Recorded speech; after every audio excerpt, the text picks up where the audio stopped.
La motozappa è un attrezzo pesante, scorbutico e alquanto impegnativo da utilizzare. Tuttavia, l'alternativa manuale è di gran lunga peggiore. Quindi scopriamo insieme le sue caratteristiche e vediamo come utilizzarla al meglio.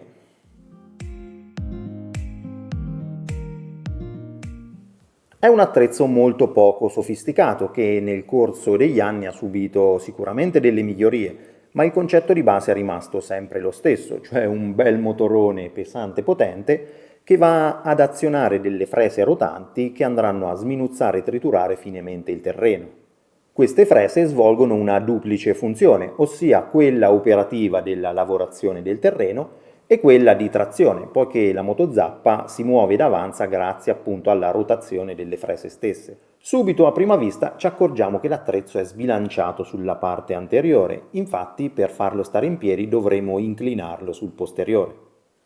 Questo sbilanciamento del peso sulla parte anteriore, unito alla rotazione delle frese, farà sì che già in posizione orizzontale l'attrezzo tenderà ad avanzare, mentre se andiamo a inclinare il posteriore, l'attrezzo tenderà a fermarsi a lavorare sul posto. Per semplificare, possiamo dire che la posizione orizzontale equivale alla marcia in avanti, mentre quella inclinata equivale alla marcia neutra, alla folle.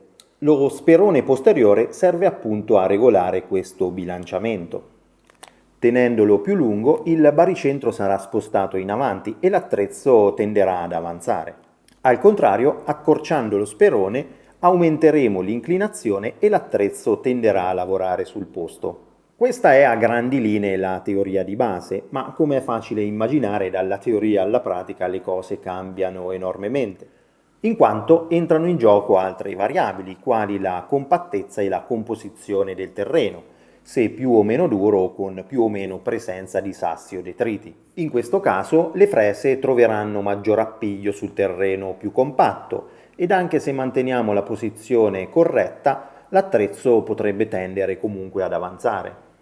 A questo punto dovremo andare a contrastare questo aumento di trazione, ma non opponendo la nostra forza a quella della macchina, poiché in questo modo rischiamo di farci male alla schiena o nella migliore delle ipotesi di stancarci in breve tempo, ma dovremo andare a esercitare una pressione sullo sperone posteriore.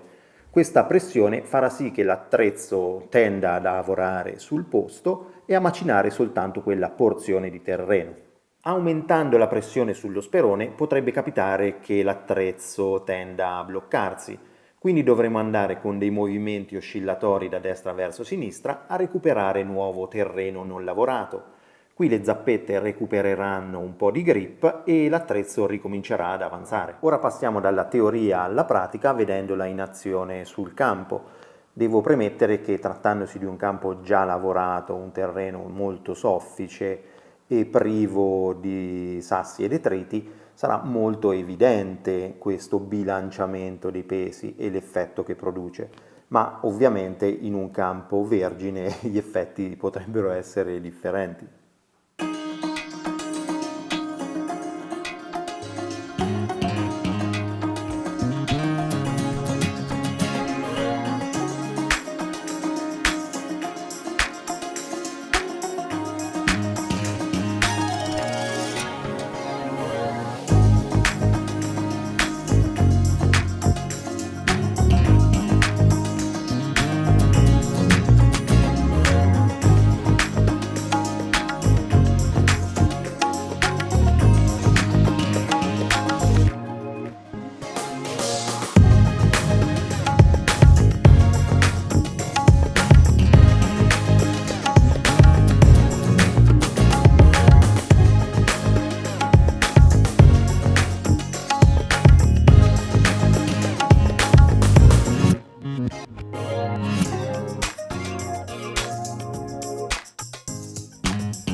È un attrezzo scorbutico, molto più docile sui terreni morbidi, ma del tutto imprevedibile sui terreni non lavorati, soprattutto in presenza di grossi sassi o radici di vecchi alberi.